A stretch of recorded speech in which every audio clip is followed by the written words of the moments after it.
Welcome to the Final Girls podcast. This is Anna, co-founder of the Final Girls Collective and your podcast host. If you're new to the show, every season we're exploring the intersections of horror film and feminism, looking at a particular trope in depth. And we're spending these couple of months talking about the most elegant and the horniest of movie monsters, the vampire.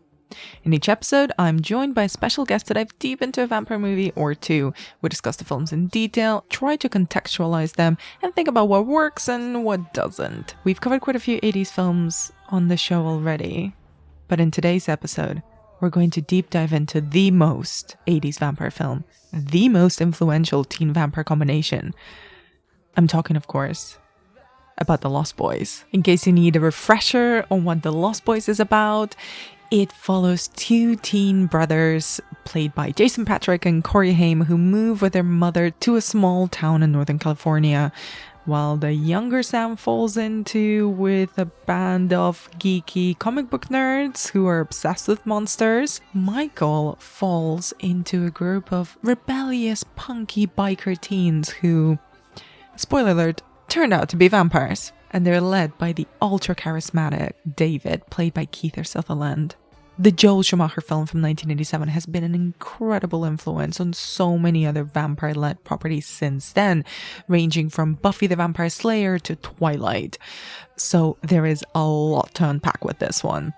I'm joined in this episode by the wonderful Dr. Alison Pierce, author, associate professor at the University of Leeds, and the Lost Boys mega fan.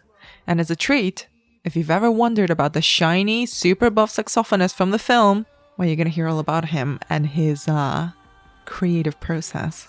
We have to thank our friends at Arrow Video who have made this season possible. Now, Arrow bring out the best in cult horror and genre films and specialize in deluxe home entertainment editions with newly commercial artwork and specially curated extras. They have a vast collection of physical releases now, and throughout this season, we're recommending a film that we love from the vast collection, and you can find a link to it in the show notes. This week, our pick is another hyper-influential late 80s teen classic, Heathers. I cannot recommend this Blu-ray enough. It's a gorgeous restoration of the film, and personally I'll never forget watching this particular restoration in the cinema, sitting right next to director Michael Lehman and one of the Heathers herself, Lisanne Falk. And even they were seeing things and colors and details that they hadn't seen in the film since its original release. That's how good it looks. If you've never heard of Heathers before, think A Clockwork Orange meets Mean Girls. That's the vibe. As another note, whilst we're covering vampires over in the main season of this podcast, we're also covering select new releases of horror films that we're really excited about and really want to chat about. So from now on, we're doing something slightly differently. We will continue to cover new genre releases, and we'll be putting out the spoiler-free bonus episodes over here on our main feed as usual. But if you want the full in-depth discussions, we will have the spoilerific conversations over on our Patreon.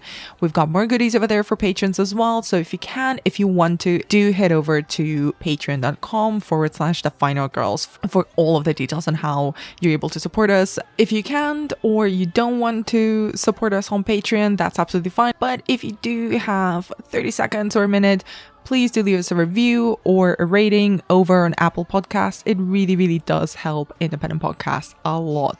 With that said, if you're new to the podcast, please know that we discuss the films in detail pretty much from the very beginning. So if you're averse to any discussion of a film before you watch it, consider this your spoiler warning. And if you really don't care about spoilers for a film from 1987, then please enjoy our discussion about The Lost Boys.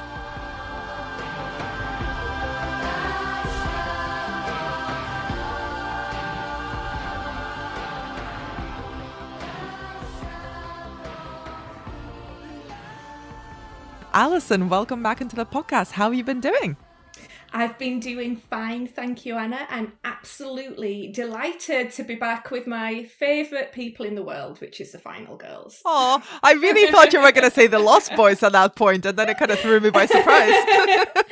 Well, you know, as much as I love my 80s teen vampire boys, I do also love my feminist horror women. So, So before we kick off kind of our conversation, our deep dive into The Lost Boys, I wanted to ask you about how you feel about vampire films in general. Is that a subgenre of horror that appeals to you? Kind of. Like, I feel like I'm going to get in so much trouble for saying they're not my favourite subgenre. How dare you? I know. And because my first book was called After Dracula, the 1930s horror film, and so everybody assumes that I really love Dracula. Mm-hmm. And I love the book. I really love the book, but like vampire films have just never done it for me in the way like werewolves or ghosts do, for example. Like, vampires are fine. I'm not against them, and I'm here to talk about one of my favourite films of all time, The Lost Boys. So I'm not completely against vampires, but they don't... I think it's the whole sexy blood thing. Like, I don't need sexy blood from a horror film. I think I need more bodies being torn apart, which is probably why I'm more of a werewolf girl. And then, so what is it about The Lost Boys? What is your relationship with the film? You know, you've called it like one of your favorite films.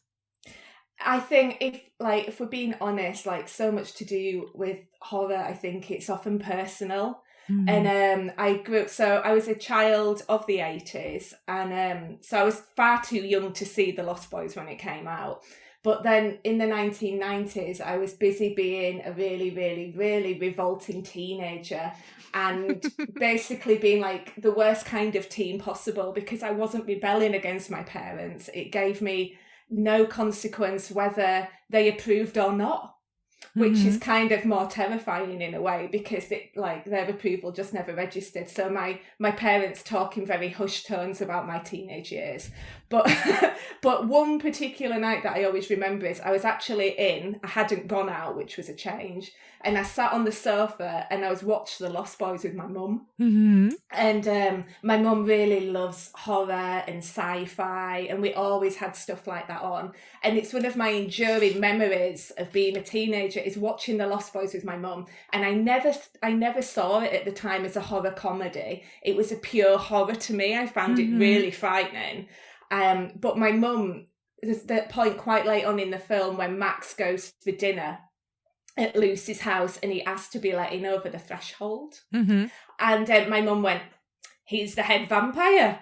And I was like, "Oh, okay." And I was really impressed with my mum, and I've not been impressed with my mum for so many years. And that was the point when I realised my mum knew her vampire stuff. And it was just like, it was like a special evening, like a rare moment in my teenage years where everything was okay. Me and my mum were united in our mutual love of vampires, that just for that one night. So it kind of comes out of that. The very happy memories of watching vampire films with my mother.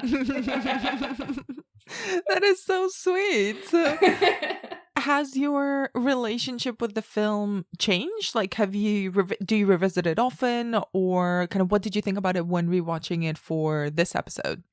It's funny how films change over time as you get older, isn't it?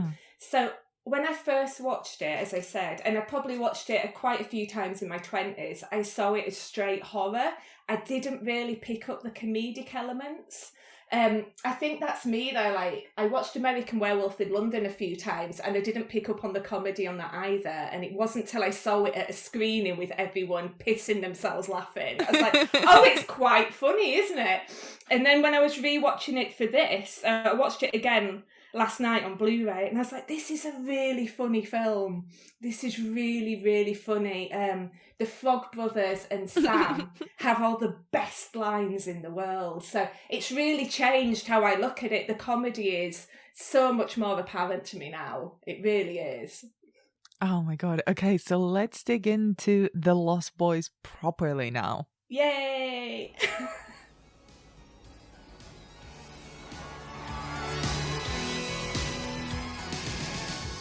Michael and Sam have just moved to Santa Carla, California. They're about to discover its secret. Notice anything unusual about Santa Carla yet? No. It's a pretty cool place. If you're a Martian. Or a vampire.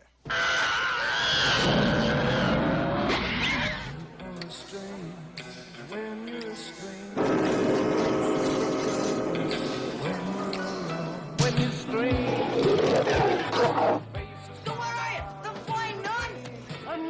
Sammy, help me!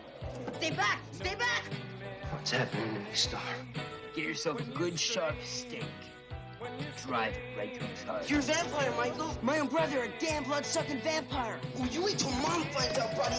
When a vampire buys it, it's never a pretty sight. Michael, they're coming! Oh,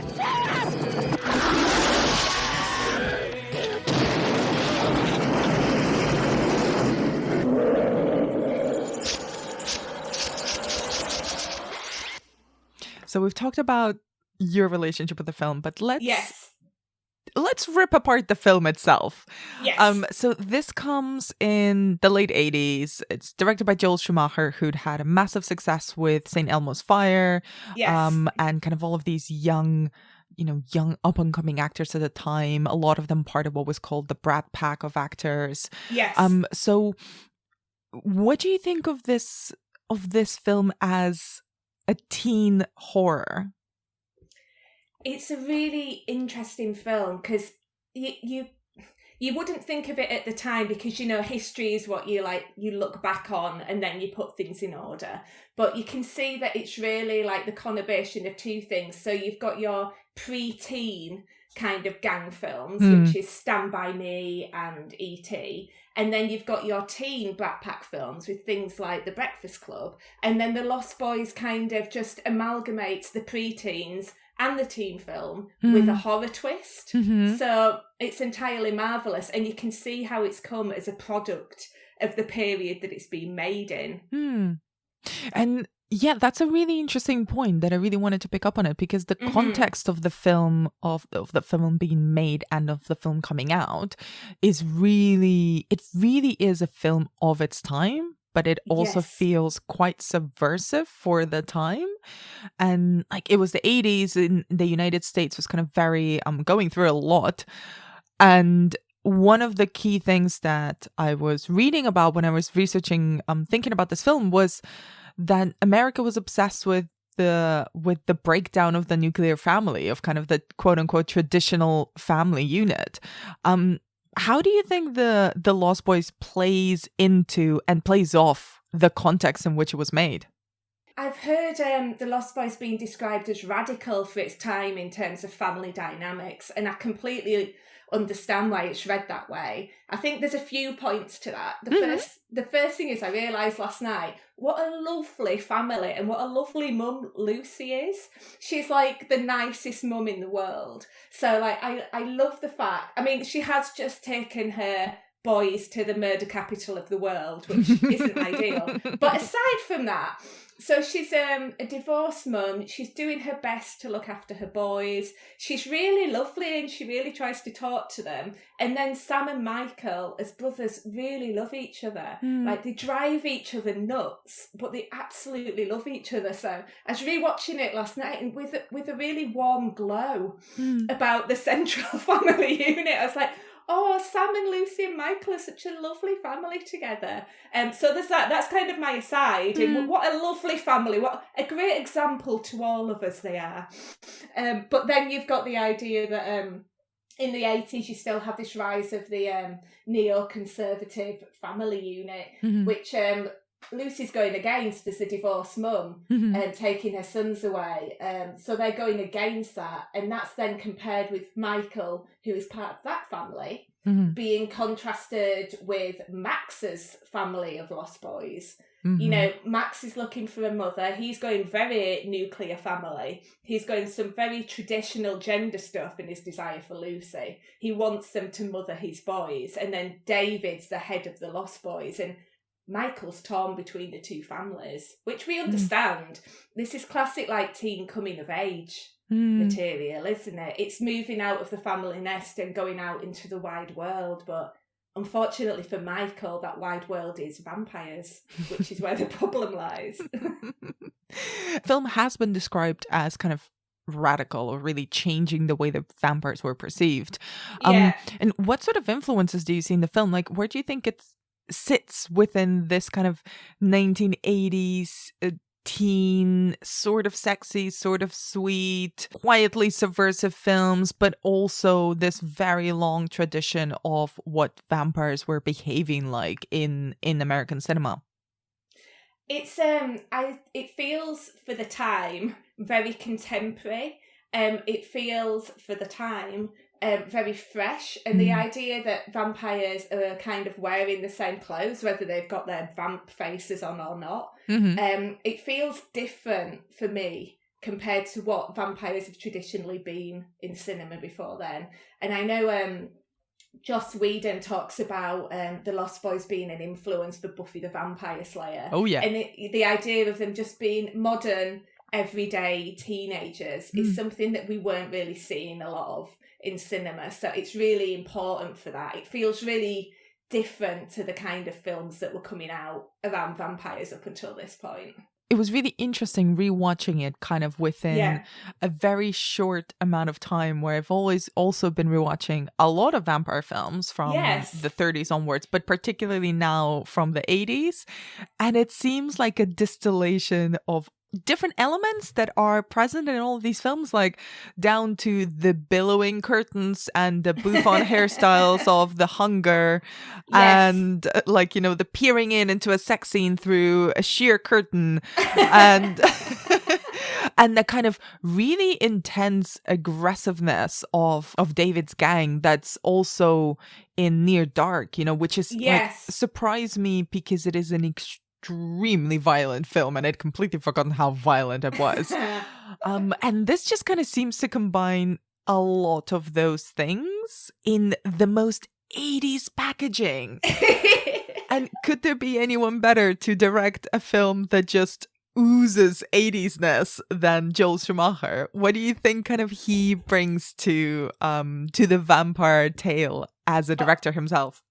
Oh, he brings so much. And now, you know me, Anna, I'm a big one for women's film histories and, you know, bringing out the role of the woman in terms of bringing to light their contribution in terms of production history. So when I discovered that The Lost Boys was from a story that was co-conceived by a woman, and that the screenplay is credited to 3 writers, one of which was a woman, I was like, hooray, I can do loads of great work here about how this sexy teen vampire film came from a woman.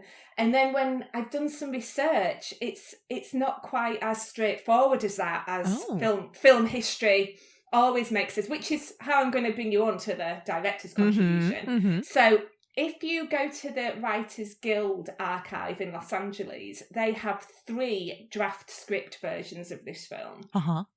And the first one is written by James Jeremias and Jan Fisher. So Jan's the woman. And James Jeremias was a first-time screenwriter who was working as a grip in Hollywood. So he wasn't doing any kind of pre-production development work. And together they wrote a script based on an idea he had. So he'd been reading Interview with a Vampire, and then he came up with that what if line that is so important for stories. You know, like the idea of a question that is what if, that the whole story can pivot around. And it's really hard to get those. And he was like, well, Peter Pan only comes out at night, he never grows up, and he can fly. So what if Peter Pan and the Lost Boys were vampires?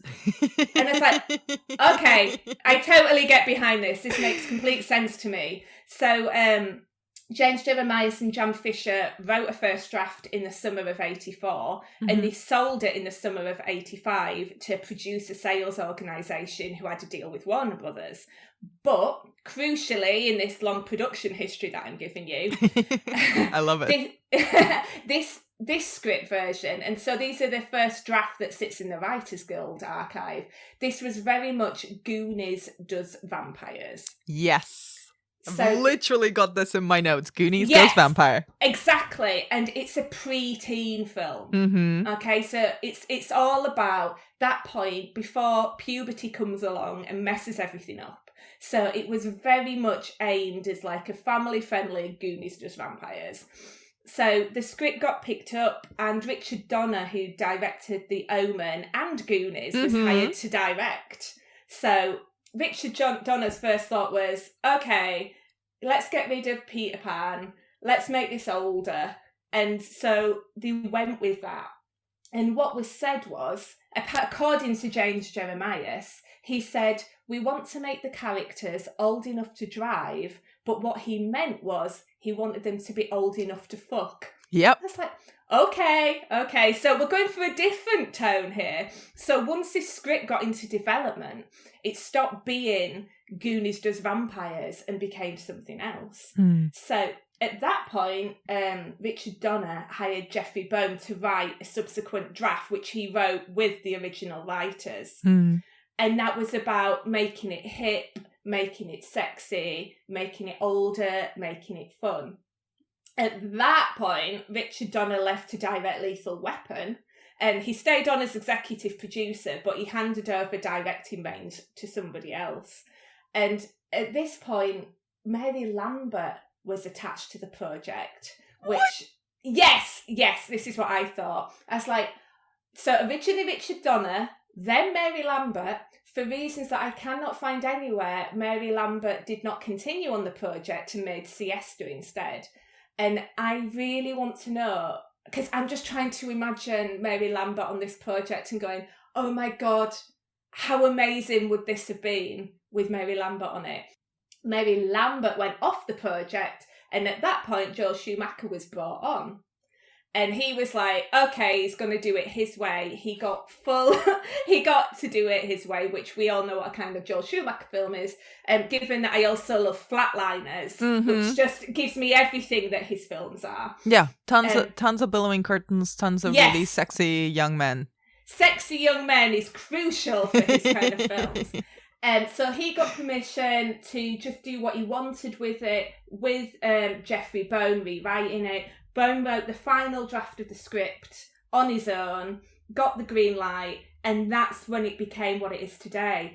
So a lot, I think, of the aesthetics and the style, and when you read interviews with Joel Schumacher about how he made the film, you really get a sense of this like hedonistic freedom that really comes across in the film. But the actual kind of story itself has gone through so many iterations to get to this point. It's a typical Hollywood film, isn't it? So I think it's fascinating. I don't know if you want to talk about the concert sequence later on, which I feel is very Joel Schumacher, but we can talk about it whenever you want. So. What I was going to ask is actually, so we jokingly referred to billowing curtains, the sexy young men, but what are the Joel Schumacher traits that he brings to the Lost Boys once all of that production history has kind of eventually landed this script on his lap? How it feels extremely Joel Schumacher and probably at his best, because I don't know about you, I have a soft spot for him. I have a soft spot for his kind of brand of over the top, hyper stylized kind of campiness, but campiness that takes itself super seriously. So this is his films are totally earnest. It's not trying to poke fun at anyone. This is what he thinks is stylish. This is what he thinks is hot. This is what he thinks is scary. And, you know, I love Flatliners. I love St. Elmo's Fire. I love The Lost Boys. Sometimes, like, does it go perhaps way too far? Like in the case of Batman and Robin? Probably. But, however, you can never say that it's not a pure Schumacher picture. So, with that kind of rambling take on him, what are the things that you think kind of he, as a director, as a very, very stylish director, brings to The Lost Boys to, like, make it a Joel Schumacher picture? For me, it's all in that concert sequence at the beginning on the boardwalk.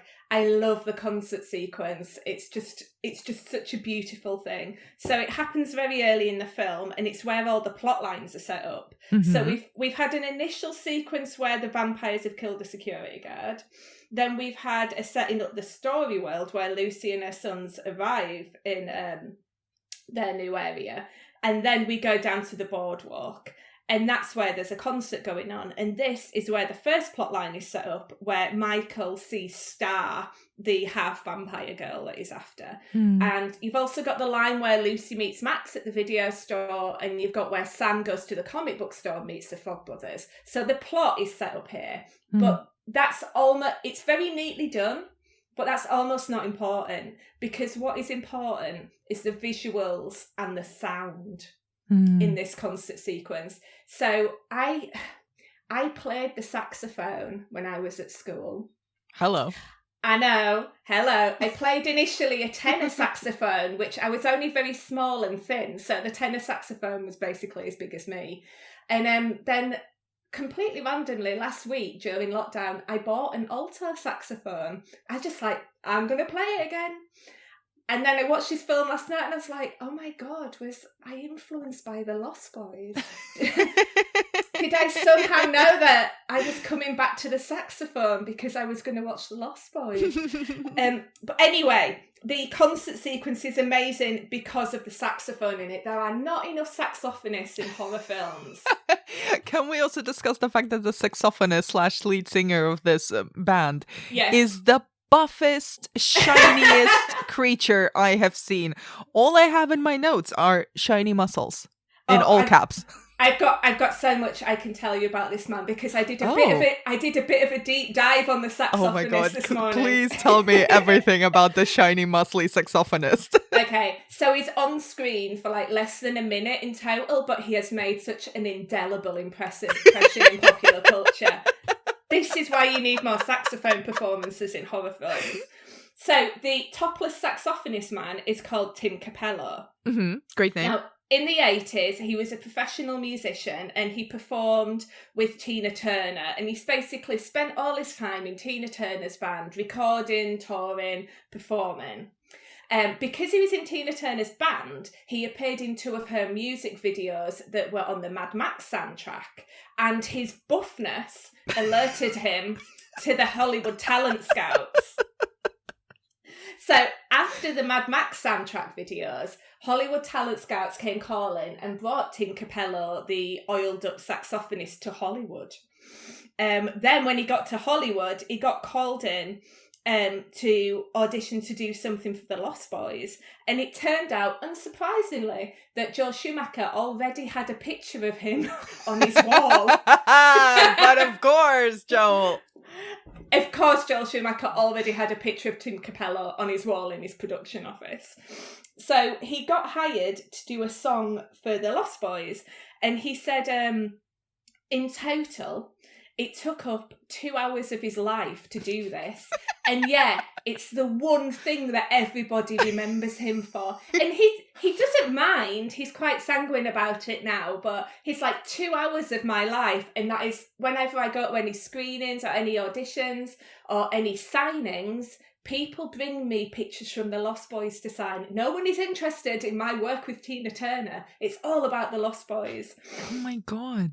But so he went on, he did his 2 hours, and he said it was the most chilled film set he's ever been on. Everyone was having fun. There was weed being smoked everywhere. The crowd was wild. They did one take of the band playing the song through. They did one take of Michael seeing Star with the band in the background, and that was it. And it was done.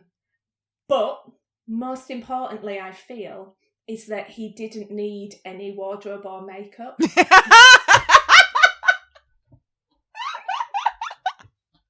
He just came readily. He came ready. He came all ready. oiled up. He was Yeah. shiny. He's like, I get the sense from the sides that they sent Yeah. me. This is the visual vibe of the film, and I am here. This is my Monday look. Yeah, and he went to town on it. He turned up ready to go. He designed his own outfit.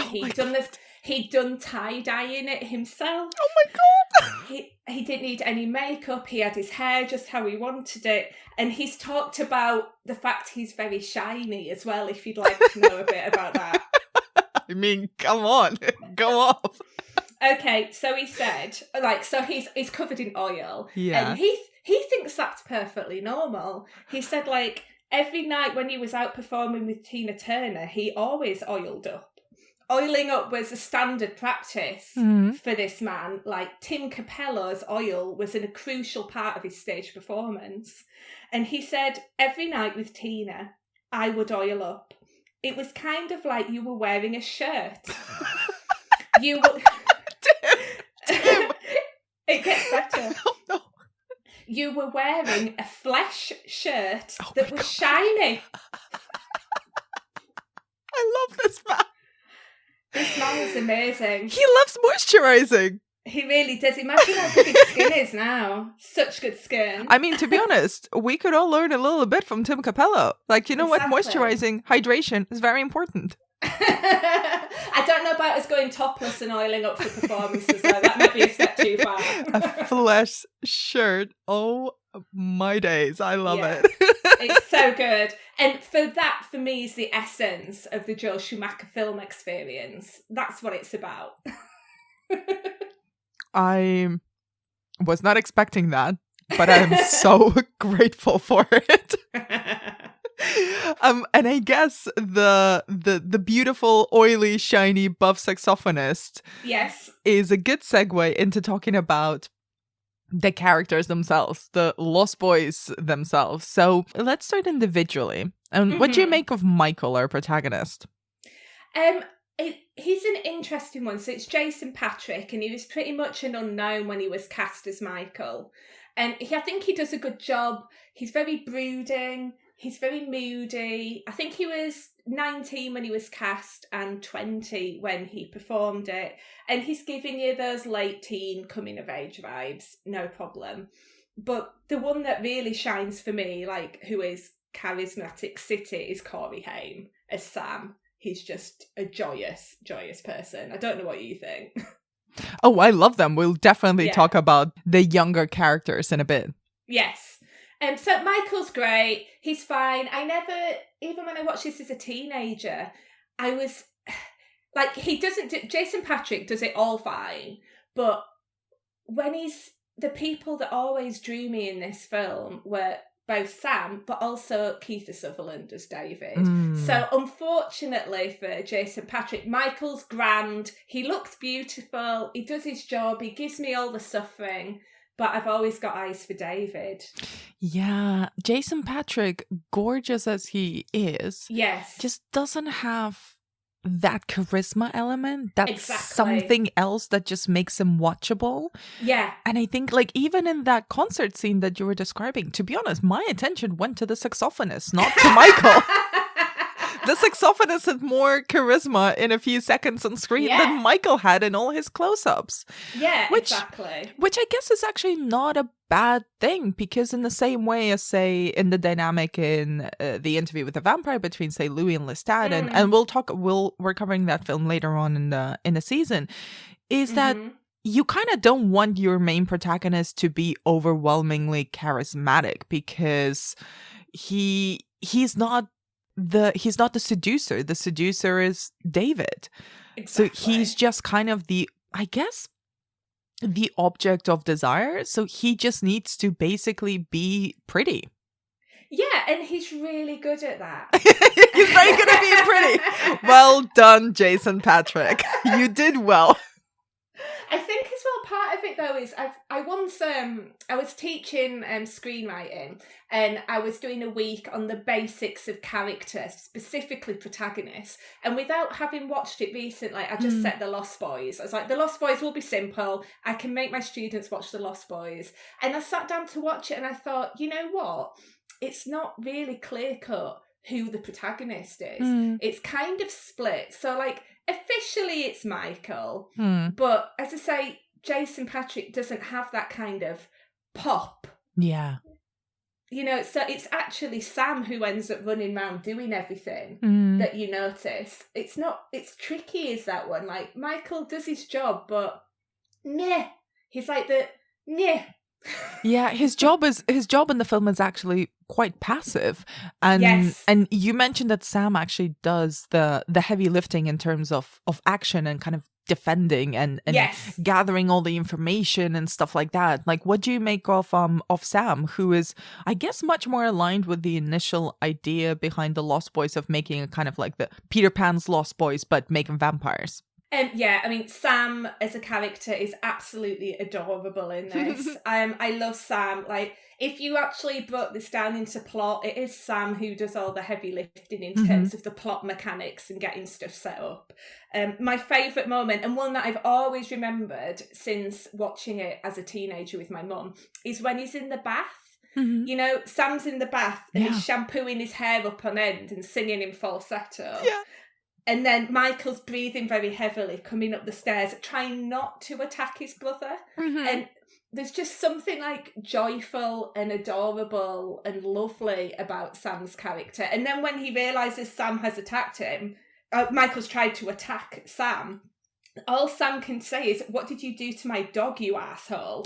Like, the best lines. And then when he realises Michael's a vampire, he just delivers, he's got all the best lines as Sam. You see, we're maybe being a little hard on Jason Patric. Like, Michael isn't needing to do much apart from look pretty, but Sam has lines like, "My own brother, a goddamn shit-sucking vampire." "Oh, you wait till Mum finds out, buddy." You know, it's that line that makes it brilliant, isn't it? Exactly. Yeah. Like, with no disrespect to Jason Patric, I don't think his strongest suit as an actor is to be able to deliver the quippy dialogue. No.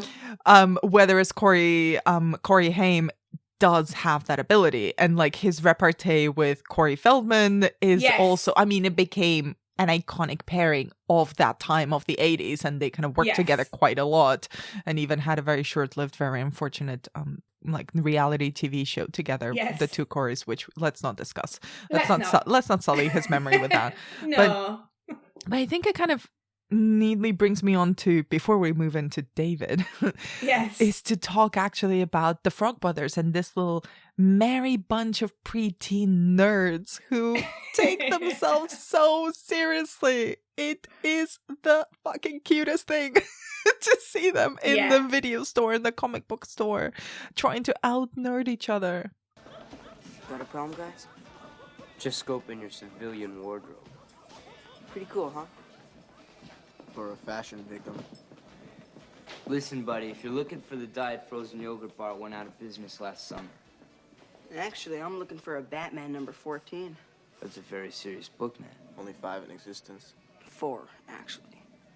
I'm always looking out for the other 3. Look, you can't put the Superman number 77s with the 200s. They haven't even discovered red kryptonite yet. And you can't put the number 98s with the 300s. Lori Lamaris hasn't even been introduced. Where the hell are you from? Krypton? Phoenix, actually. I love it, and I love that combative approach. So when Sam goes into the comic book store for the first time and meets Edgar and Alan, and it's all, like you say, combative and slightly confrontational, and then he essentially wins their respect by his deep level of nerding. Mm-hmm.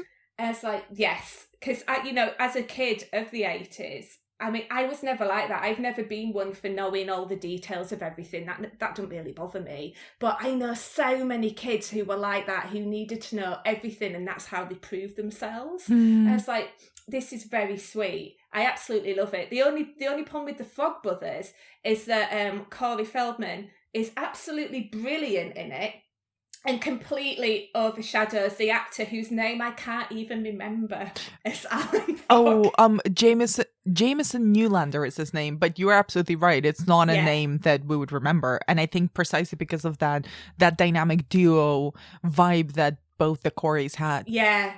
I mean, the Alan Fogg brother, he's fine. Like, he looks suitably menacing. They were told to play the parts very straight and very serious, which comes across completely.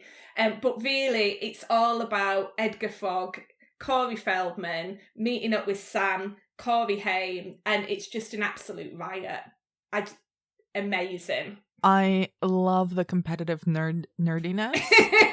And I think in that one scene, in their meet cute, when they're talking about when they're in the comic book store, it's actually so emblematic of a type of fan behavior and fan culture and nerd culture that has, to be honest, not changed. I mean, it's sort of, I guess, changing a little bit, but it's that competitive nerding and the trying to police who's allowed to enjoy certain things and who's allowed to even be in this space, which is like a comic book store. And, to bring it back to film and to horror fandom as well. Yes. You can substitute the comic books with, horror DVDs or plays that Yes. instead of at a comic book store, plays that at a genre festival anywhere in the world. And especially if the Corey Haim character is a woman or Yes. female identified, fuck me, you're gonna get tested like a Wikipedia page, like a walking Wikipedia page. And it's really sweet, but it's also extremely aggressive. It's that thing of you're only allowed to enjoy things if you know all of the credits and all of the release schedules and all of the Exactly. bibliographical and filmographic details of something. And there will be the Frog Brothers who will police you and they will tell you if you're allowed to like a comic book or not. Yeah, completely. When I was doing my PhD and I started going to conferences that specialised in horror or in cult film to present my research, and I was frequently one of the very, very, very few women there. So we're talking like the mid-2000s. And you would like, they're what people are now calling like the black t-shirt gang. Oh, yeah. Which, you know, is actually got its roots in the Frog Brothers, which is Yes, I love it. we should just call them the Frog Brothers from now on to represent a particular kind of male who knows who the second assistant director was on a Lucio Fulci film. The Frog And- I love it. Yeah, we should just refer to them as the Frog Mafia from now on, because I've got a problem with that in that I don't care. I don't care. So this has always been a problem for me at these kinds of conferences, because I'm not bothered about learning all of the credits and the release schedules. I've usually got something I want to say about the film, and I'm going to say it. And I don't really care whether you let me in or not. I'm not really asked. And this has not always gone down well with the Frog Brother Mafia. You know? This has not gone down well at all, that I don't actually care that I don't know. You know, this is a real problem. I think about this a lot, not just Yeah. because I've experienced that as a fan and later on as a speaker, as a presenter, or whatever. Mhm. I don't know why the Frog Mafia and everyone who attaches themselves to that Yeah. thinks that there's only one way, one route to enjoy things, or there needs to Yes. be a timeline to discover and enjoy certain like pop culture properties. And Yes. it's always bugged me because, to be honest, I started off as the Frog Mafia. That was my thing. I needed to memorize everything because A that's confession. yeah. I mean, one's relationship, I think, with anything you love as a fan is I find it always very interesting because it is very much rooted into your personal history, sometimes your professional history as well. Yes, usually, And yeah. the time when you discover certain things and what kind of resonates, right? And the way Yeah. that you engage with that fandom. And it's always very different with films because like you can watch and rewatch a film, but it's not the same as an album. Like you have to commit to visually and like orally, like watching it. That's the only thing you're going to be able to do. And all of the stuff around it is so interesting because then, like, how do you display that knowledge? And it seems that it's either the Frog Mafia approach, which is hyper memorizing everything and just vomiting facts, but there being no or not that much criticism or opinion there because it's very much centered on I need to absorb as much as possible. Yes. And that by absorbing as much detail as possible, I will get to maybe own this thing. Yeah. Or it's more of my reading or my interpretation or my thoughts or my contributions to build on the product itself is the way to fandom. And all of the data is actually kind of irrelevant, like you say. Like you can either not care or just use it for a purpose. Like you were illustrating the Schumacher stylings by talking about this one particular guy in this one particular scene. Like the data is informing a point of view. And this is a wild digression about my own thoughts about like horror fandom, but in the spirit of making the Frog Mafia a thing. Yes, which we should, and we coined it here and now. This is yes, our thing. it's born here, and I'm continuing my tradition of just wildly creating mini genres and mini subgenres on podcasts. But I guess now it's a good time to actually finally talk about David. Where to begin with David? I love David. You know, one of the things that I really like about The Lost Boys as a whole, given that I'm not a massive fan of vampire films, as we've discussed, but what I like about The Lost Boys is it's a gang film. Yes. And I'm always there for gangs. And I'm always interested in the leader of the gang. You know, the kind of the charismatic or the cult potential of any kind of gang leader is always fascinating. Like, who is the person who's like the vortex that everybody's drawn into? And Kiefer Sutherland beautifully does this as David. There's lots of things I remember about The Lost Boys. When you picture it in your head. But one of the things is always like close-ups of David. Like they've lit him really beautifully throughout. He's got loads of like high-key lighting, and he's got his beautiful face. And there's something about whenever David's on screen, there's an intensity, and it's that ineluctable element, that kind of pop that someone like Corey Haim and Corey Feldman have, that when they're on screen you can't look at anyone else but them.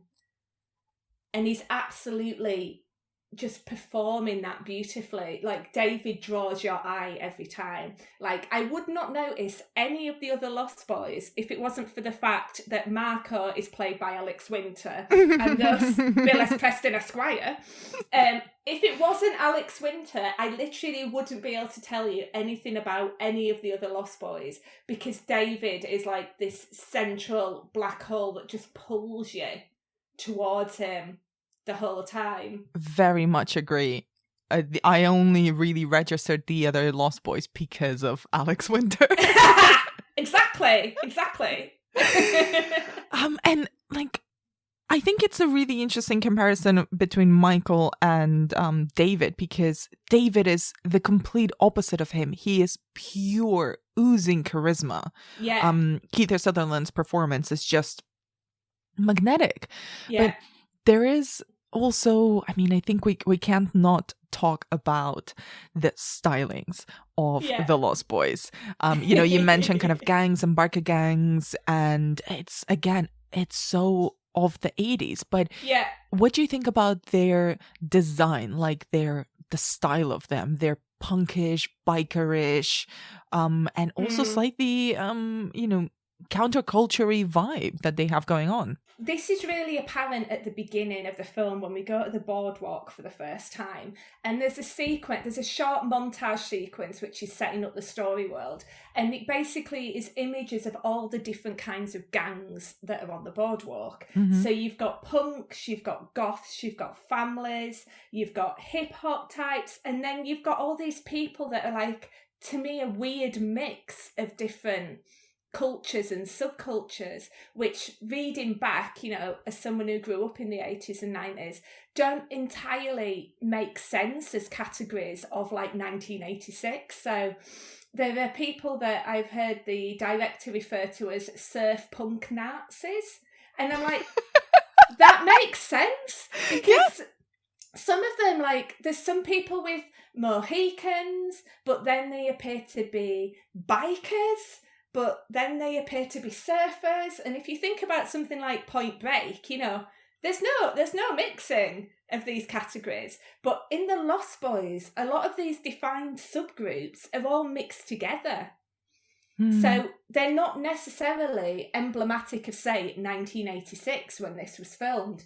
They're like the production designer has just mixed up loads of different bits of things. And so they're kind of glamorous, and they're kind of punk, and they're kind of biker, and they're a bit metal, and they're a bit rock, and they're a bit just alternative, but then they're not, and they're beautiful, and then they're nasty and have like evil extended cheekbones when they've got their vamp faces on. So it's a really weird mash. So anyone who remembers this period will tell you they don't represent one particular kind of group. It's like they've mashed together all these different subgenres and like fandom categories and just brought them all together.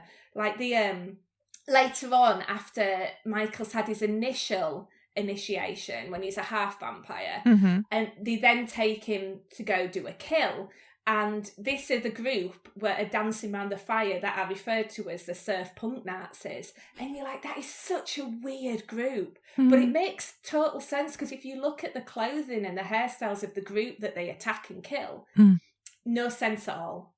Makes no sense. These are not normal categories for the 1980s. Like, as it is a Joel Schumacher film, the production designer, the costumes, having a lot of fun. Mm-hmm. They're having a lot of fun. They're mixing up all their favourite bits of different things. And you kind of hinted at it before, but let's talk about what the vampires look like when they're in vamp mode. So, like, this distinction between, this is what we look like when we're casual. Yes. And this, Casual vamp. Yeah, this is vampire casual, and then we've got vampire formal.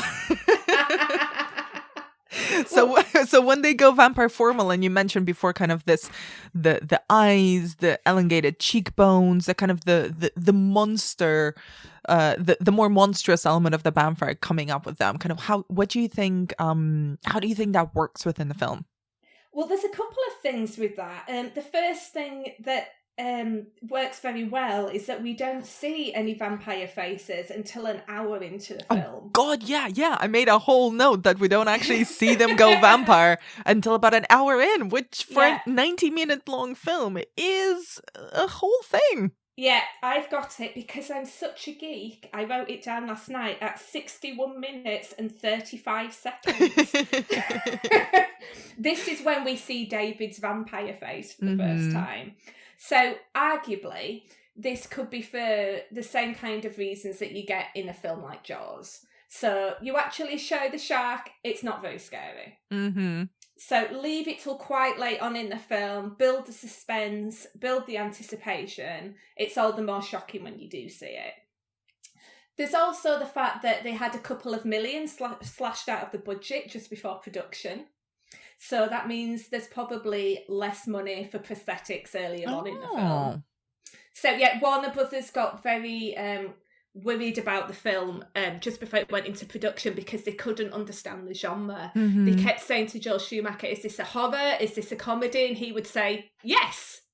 Yes to everything. Yes to all of it. Is it about Tim Capello, the oiled up, half-naked sex optimist? Yes.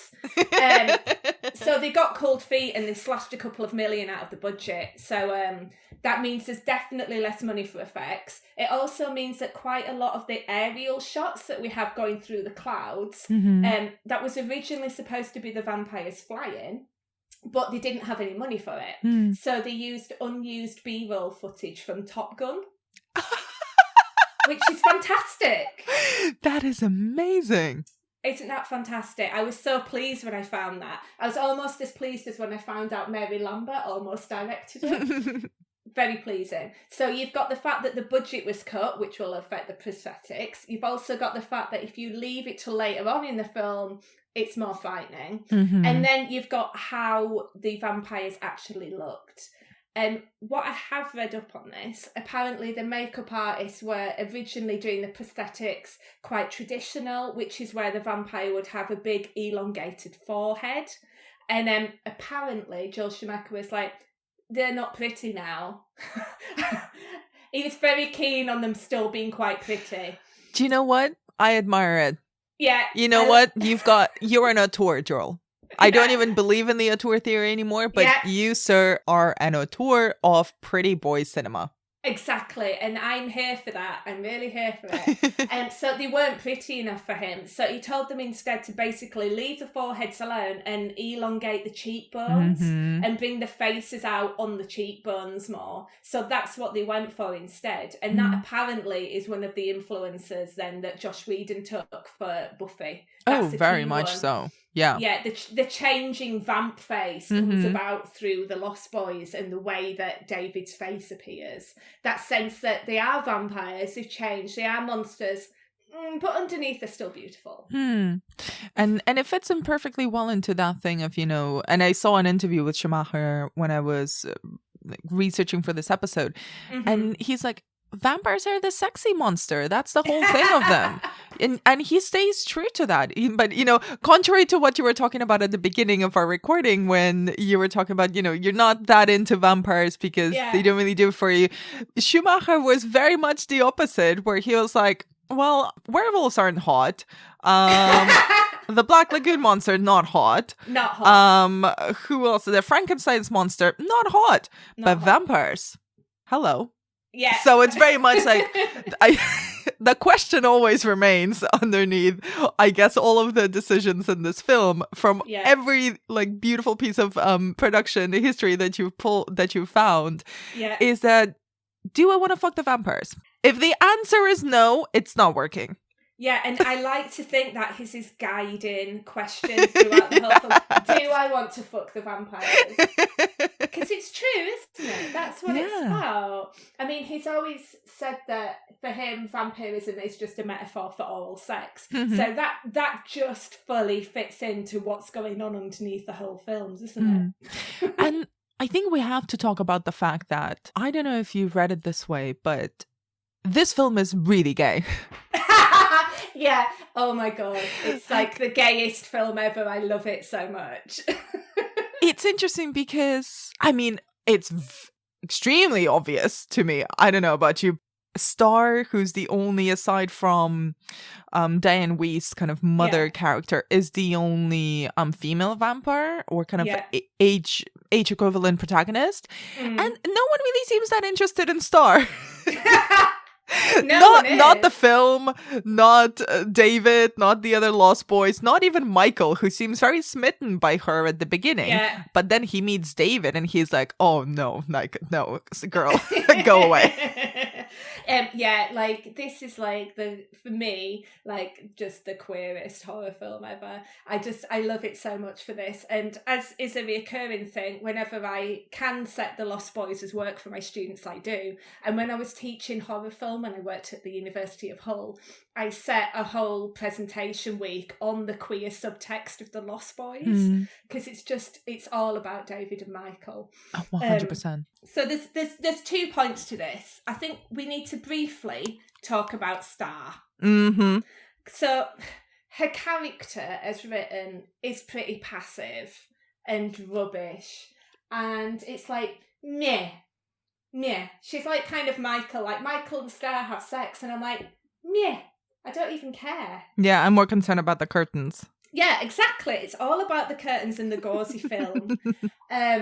But you see, if David was having sex with someone in it, I would be very interested in that. But Star as a character, she's like, yeah. And then the actor who plays her, I'm kind of like, meh. Jamie Gertz, Yeah, she doesn't. She's beautiful. Oh, she's gorgeous, but she never really. Even I've seen her in other things before. She was in Less Than Zero as well in the 80s, and she's very much of the time, but also she doesn't have any charisma, and she's not a very good actor.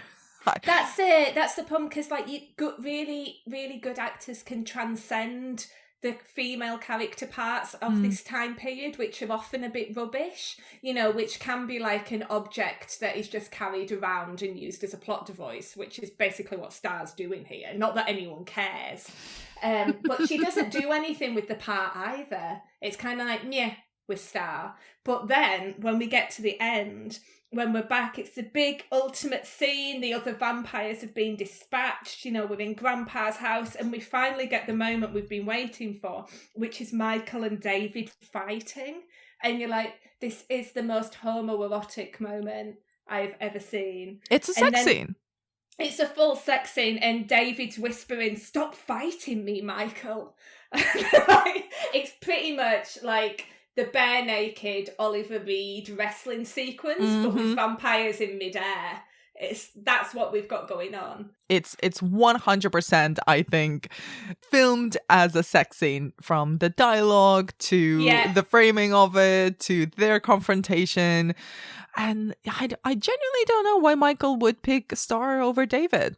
No, it makes no sense whatsoever, unfortunately. Mm. David is far more interesting. I would not be spearing David on the antlers. I would be keeping David. I'd probably be spearing Star and Michael and just going off with David because he's far more interesting. But the whole film just becomes where Star is just like the device that kind of makes it more acceptable that Michael's obsessed with David. Yeah, and I read somewhere as well that it's also very important, the fact that this film kind of came out during the height of the AIDS crisis, particularly in the United States. And Joel Schumacher's kind of talked, who is an openly gay man, has often talked about how The Lost Boys is, can be interpreted in many ways, and one of the ways is kind of the othering of the vampires, or these teenagers who, again, the gang of the Lost Boys is pretty much all boys except for Star, and she's not really that present in the gang either. No. So you could read it as, this like queer family of young men who are separated or alienated, who have a chosen family and not kind of a biological family, and are in this seaside town where they can just run wild and do whatever they want and live their best lives. But there is always this kind of threat around them, and you can obviously interpret the act of vampires being vampires, kind of all the exchange of bodily fluids and all of that, obviously. Oh yeah, all the penetration. Yeah. all of that fluid, all of that gooey stuff. It's very much kind of in the text, but I think it's interesting to think about them as well as kind of orphans and lost boys who are belonging to a family of their choosing, but also, and we'll get to Max later on, controlled by a father figure who kind of fits more squarely into this Reaganite idea of the kind of the patriarchal figure, like the father figure who is controlling them and protecting them, and also, like we mentioned at the very beginning, trying to find a mother for his boys. Yeah, completely. And that idea of chosen family, I think, is one of the best ways to read Lost Boys in terms of kind of queerness. That idea that you may be marginalised from, your blood relations, as in biological, but you can have your own chosen family and you can live your life the way you want to live it, particularly at this time period, outside of mainstream culture, where, the everyday public may fear you. And may want to reject you and keep away from you. There's so many kind of metaphorical readings you can make of this film in light of kind of queerness, of homosexuality, of fear and hatred of the other that's coming out in the Reaganite years. And so many academic papers have been written about AIDS metaphors in The Lost Boys. Like it's a really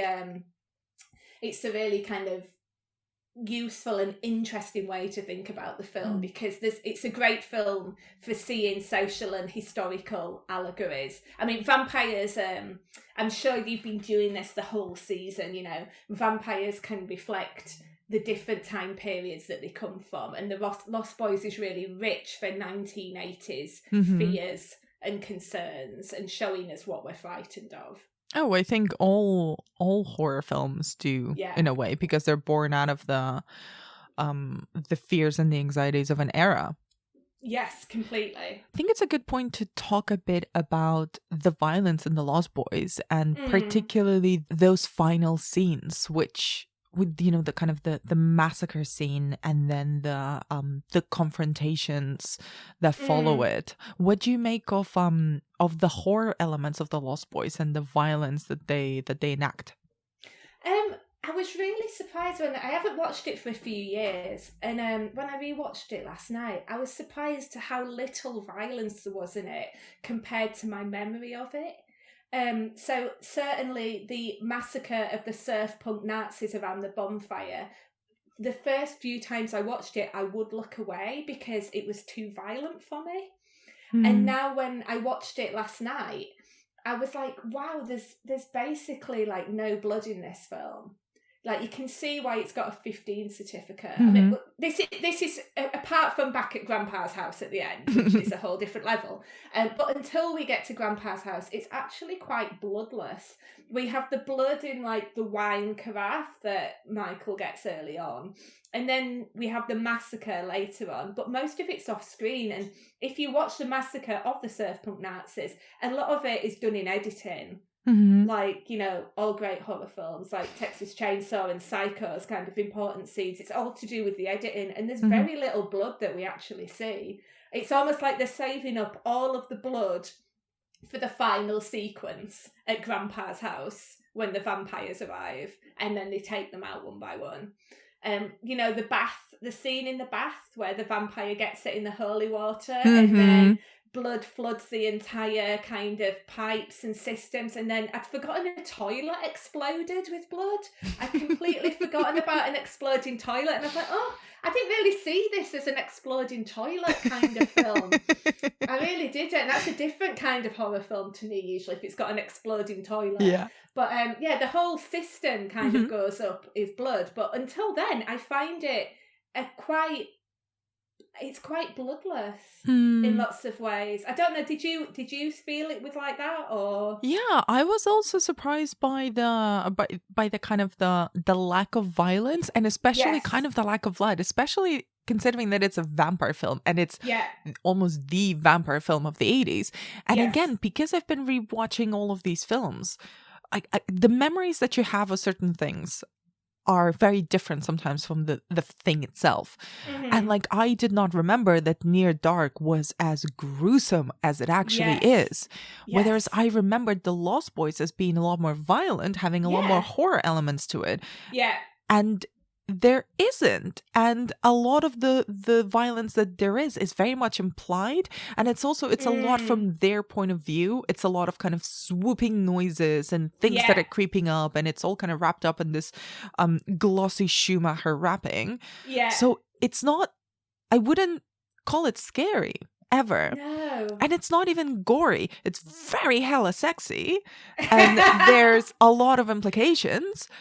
But I think this would be a vampire film that I would recommend for people who are a bit squeamish around blood and gore and kind of violence in films, because the violence is in, I think, in the domination, in the mental domination, especially the one that kind of David as a kind of cult figure, as a cult leader figure has over everyone, and that kind of slow disintegration of Michael's very thin, almost non-existent personality. Like what little there was of Michael as a character kind of gets completely erased. Oh, Michael. I mean, you know, I really wanted to talk to you about as well the markers of a vampire, and I think actually Michael is probably the character we see this with the most, right? Because he's the one who starts losing his reflection. He starts sleeping too much. He doesn't eat. He becomes cranky. He has a shitty attitude. Yeah, so, just a teenager. Pretty much. Yeah. But it all happens kind of after he starts hanging out with David and the Lost Boys. And but they also they go out in the daytime. They dress amazing. They are playing pranks and killing people, but we don't really see the killing. We see all the prank stuff and the way that they, you know, interact with each other when they hang out. But what do you think about the way that the rules of being a vampire are presented in this?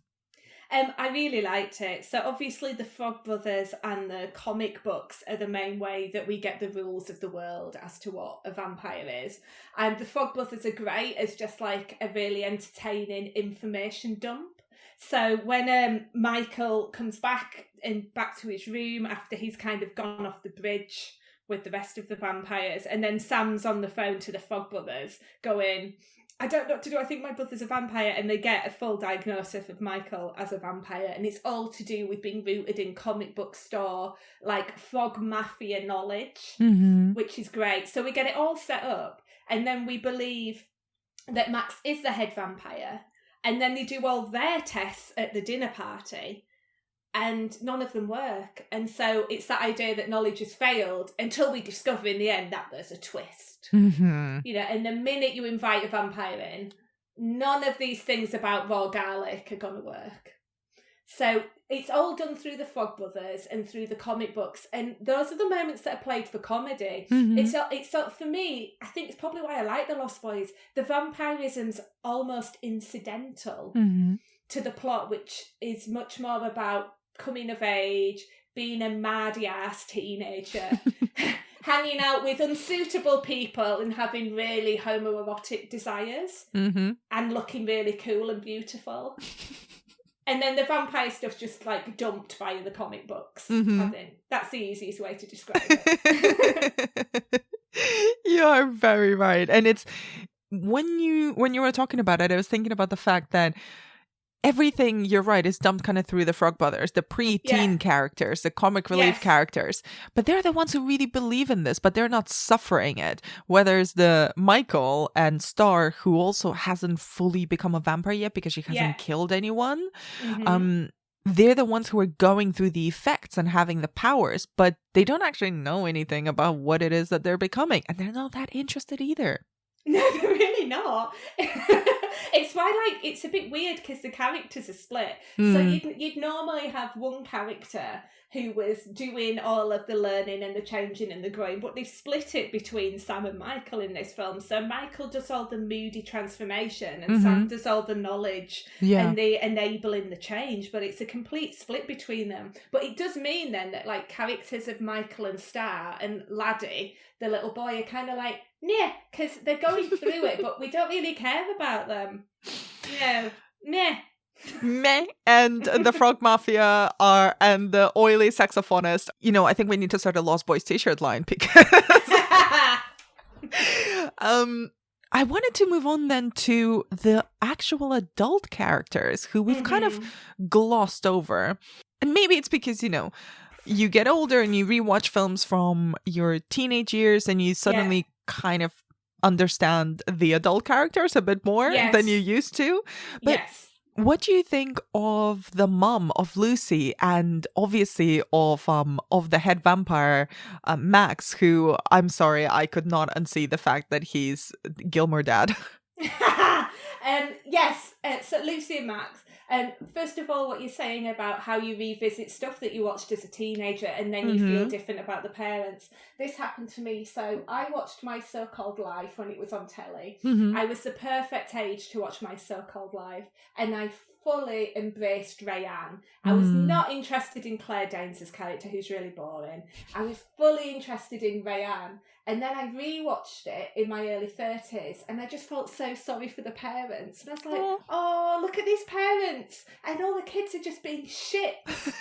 So I fully understand that going back and looking at it again. I really love Lucy in this film, Diane Wiest, who plays her. She's essentially doing the mum that she does in Edward Scissorhands 3 years later. But I think she's adorable. I think she's a wonderful actor. There's real warmth in her character, and I think she's really good as a mum who is trying to connect with her teenage son. Particularly with Michael, she's really gentle and calm. I love the fact that she's a reformed hippie and is actually quite chilled about everything. Like, everything's cool, and you know she's a good person because on the first night when they go down to the boardwalk as a family, she wants to help the two runaway kind of scavenger kids. Oh, yeah. It's like, it's the equivalent of the Save the Cat, isn't it? It's like, show her doing something lovely early on so you can rest easy knowing that she's a really good person. So I love Lucy in it. I think she's a darling. If I can ever be as good a mum as Lucy in The Lost Boys, she can be my gold standard. Max is a weird one, though. There's something about his face. I don't know. I can't get on board with his face. I know, I can't. I've seen a bit of the Gilmore Girls, but not much, so I don't have as much of the Gilmore Girls reference. But there's something about his face I can't get past. And he feels... The first time you see him is when they go down to the boardwalk and Lucy goes in the video store. Yes. But he doesn't... I don't know if it's what he's wearing or the way that he performs. Uh-huh. He doesn't feel like a real person in the video store. Obviously, he's actually a head vampire, which may have something to do with it. But there's something about he just kind of sticks out a bit. He doesn't feel as uniquely like implicated within the world in the way that David and the Lost Boys do. And he's weird. I mean, I have a response to that, actually. Oh, go for it, because I don't understand him. Maybe this is, again, coming because I have seen the Gilmore Girls, or I had the Gilmore Girls, or him kind of as the grandfather figure for Rory Gilmore. So he looks and has always seemed to me, in terms of his demeanor and his face and his way of like moving, as very kind of, that small town, upper class, like Connecticut type, nice dad, nice grandpa, really affable face. He really sticks out in that hyper glossy, super futuristic mid-80s video store where everyone is wearing pleather, everyone has one earring, not two, just one. Just one. Everyone has a scrunchie and like bouffant hair, and then you get Mr. Richard Gilmore, and you're like, no, this is not. No, you should be in Stars Hollow, sir. I think you took a little bad detour. He's just got that very. I found him like, I really love the casting. Again, it's very difficult to separate it from the thing that he's become so well known for. But in general, I think his kind of demeanor, in the same way as Kiefer Sutherland feels very 80s in his younger years, and the design of his character and everything. This guy feels like someone who would vote Republican. Yes, he's full Republican. Maybe that's part of my problem with him. So he kind of like sticks out like a sore thumb, but also then when Lucy arrives, and she's sort of this really sweet natured, kind of very hippie-esque, and her dad is like this really fun hippie man as well, and they live in this like shack that is half hippie vibes and half very problematic cultural appropriation vibes. Totally. So she's just pure sweetness, and we don't really know that much about her backstory. A lot of it's implied, but she's clearly, starting again. And she is, this guy feels or looks like a figure of stability, of kind of more conservative stability, of affable, nice, has this video store, kind of looks down on the teenagers and the kids a lot, so kind of behaves like a sort of more traditional masculine figure of authority, but then it turns out not so nice. Well, the moment that I actually start liking Max is in the final scenes when he becomes a vampire, and he says to Lucy, David and my boys misbehaved. Yes. And he's giving me total Delbert Grady Undertaker in The Shining, where his girls and wife, I corrected them. Yes. It's like understatement of the century, bad dad. Mm-hmm. So I like it when he says David and my boys misbehaved. And then when you discover it was you I wanted all along, Lucy, I just want to be one big happy family, and you're like, oh no, he's a really nuclear family guy. Ugh. Yeah. No Reganites, please. Yeah, none of that. Although I don't know I don't really buy him as a menacing. I buy him as a kind of as a political menace. I don't really buy him as a vampiric menace. So it just feels odd, and I'm pretty sure that it's because I just see him as Granddad Gilmore. No, I don't know. I think there's probably part of that, but I don't see him as a head vampire. I see him as like he could be a serial killer. Oh my god! But he looks like a nice, normal, affable person, and then turns out to be really perverted. That kind of thing. I could see him doing that. I don't see him as a supernatural menace in any way. No, I don't really see him as a supernatural menace, but I do. I'd also completely forgotten about the twist in the film, so I remember seeing hints of it upon rewatch last night. I was like, oh no, you don't fit here. You don't fit in this vibe. What are you hiding? But what he's hiding is his desire for the nuclear family, which goes against the whole of the world of the film. And to really start wrapping up our conversation about the Lost Boys, and we could talk about this for hours. Oh yeah. let's talk a little bit about its reception and its legacy, because the film was a massive financial success. How did it work, and how did it influence vampire films and horror films that came afterwards? Well, from what I understand, it had about an £8 million budget and it made 32 million. So it was a good, solid financial success. Not insane amounts of money, but a really good, solid success. But when it really started to become popular was in home video. So that's where like the 80s is ideal, because, you know, this is the rise of the home video recorder. And I'll have watched my copy in the early 1990s. I'll have watched it on a rented VHS from my corner shop. So part of the real popularity and what kind of digs The Lost Boys in, I think, as almost a cult film, is its reception by the audience on VHS in the years to come. And it's so quotable and it's so iconographic that it's just the sort of film that lends itself to that kind of repeat viewing that you could only really start to do once videotapes and home video recorders came out. Yes, you can really separate it from, and you know, even in the film itself, like the video shop, the video store is a key set piece. And yes. And to dig in a little bit, we've kind of mentioned Buffy the Vampire Slayer quite a bit, and Joss Whedon has talked very openly about the influence of the Lost Boys in many, many ways. Even Spike in the show itself kind of says that Kiefer Sutherland stole his look for the Lost Boys, which is a really nice throwback. Where do you see the Lost Boys' influence on subsequent vampire films? You see, I was thinking about that. I'm not sure exactly where it went after that. So it feels very 80s, very vampire, very cool, very hip. We can definitely see it going into the early 90s with Buffy the Vampire Slayer, the film. But then I don't necessarily know what its natural legacy is beyond that in terms of teen vampires and beyond Buffy. What were you thinking?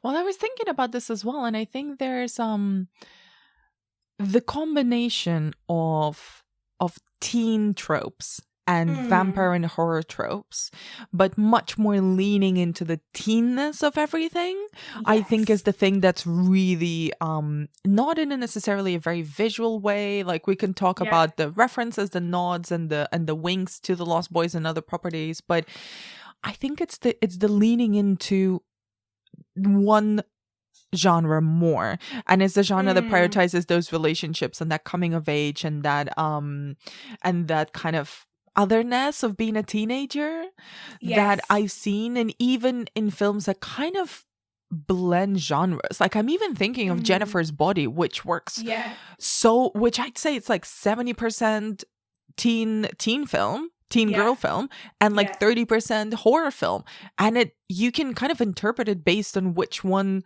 you gravitate towards more at a particular time when you're watching it. And I think The Lost Boys is like one of those ones where it leans much more heavily into the teen aspect of it, the Goonies aspect as well of it. It's like the film that shows the transition between being the Goonies and like going over to Bram Stoker's Dracula. Yeah, completely. It's like that in between vampiric coming of age, but made film. And you can see that like in Twilight. You know, Twilight is a teen romance that just has vampires popped into it. And a lot of people, it's not really a horror film, but it uses a horror trope, the horror character of the vampire. But actually it's just a teen movie. And there's a lot of films like that kind of, I think, lean into one genre, but they're using the vampiric traits to explore the thing that they really want to make. And in that sense, like even when I was reading about Near Dark, the fact that Catherine Bigelow wanted to make a Western and she couldn't get money to make the Western, so somebody told her, it's like, well, why don't you do a genre that's kind of in right now, like mix it with something else, make it a genre that people would want to see. So you kind of just, you know, pop some vampires in there. And I think that's the interesting thing. And there's a couple of I think the vampire subgenre of horror in general sometimes I think perhaps might not sit so well with more hardcore horror fans, because a lot of the times it's not really horrific. Like The Lost Boys is not really horrific. It's just so interesting because it's using vampires as a conduit to explore something entirely different. And we'll see that later on in the 90s, I think, with things like The Addiction, which was covered on the podcast, which is much more kind of philosophical, or even Chronos, which is also from the 90s, or like the Blade films, which are like action films, and vampires are kind of one of the elements of it. And of course, Twilight. I think that's kind of, and Buffy the Vampire Slayer and other horror films like Jennifer's Body, like films like that kind of use the horror elements as an excuse to really explore something about teens and coming of age that is, I guess, would be difficult to articulate without making it a bit supernatural. Yeah, and maybe it's like that thing you were saying about Bigelow, and the idea that if you throw vampires or you throw a strong horror element in, then you've instantly got a more commercial proposition, haven't you? What I did think about, I don't think it's a direct legacy in terms of anything conscious, but one of the things that I really enjoy about The Lost Boys is Sam and Michael's relationship as brothers. And what it did make me think about was kind of sibling horror films that came afterwards. So I wondered if we can trace some kind of line into the kind of sibling horror films that started to come through in the years that came. So I'm thinking of films like Jeepers Creepers or Cursed, which I'm pretty sure is a brother-sister werewolf type film. Or Ginger Snaps, which is two sisters. Exactly. So I'm not saying that the filmmakers have sat there and gone, this is our Lost Boys homage by any means, but I think there's an interesting line to be traced with teen horror and kind of sibling relationships. Alison, thank you so much. Before we wrap up, is there anything that we haven't talked about or touched upon about The Lost Boys that you really wanted to bring up? No, I mean, my key objective today was to talk about the saxophonist, which I've achieved. So that's fine. I approve of this agenda. Alison, thank you so much for your time and for your insight. And where can people find more of your work online? Okay, so you can go to alisonpeirce.com, ALISONPEIRCE.com, or you can find me on Instagram under the same name, instagram.com/Alison Peirce. Awesome. Thank you so much. Thank you, Anna. And that's it for our episode of the Final Girls podcast. You can find us on Apple Podcasts, Spotify, or wherever you get your shows. If you can, please do leave us a review on Apple Podcasts. It does really, really help. You can find out more about what we do and subscribe to our weekly newsletter for horror treats over on thefinalgirls.co.uk. And you can follow us on Twitter, Instagram, and Facebook at The Final Girls UK. You can also follow Alison on Instagram at Alison Peirce. And I am on Twitter at Anna B. Demented. Thank you for listening. And next week, we're diving into the 90s proper with a biggie. We're going to be tackling Interview with a Vampire and its sequel, Queen of the Damned.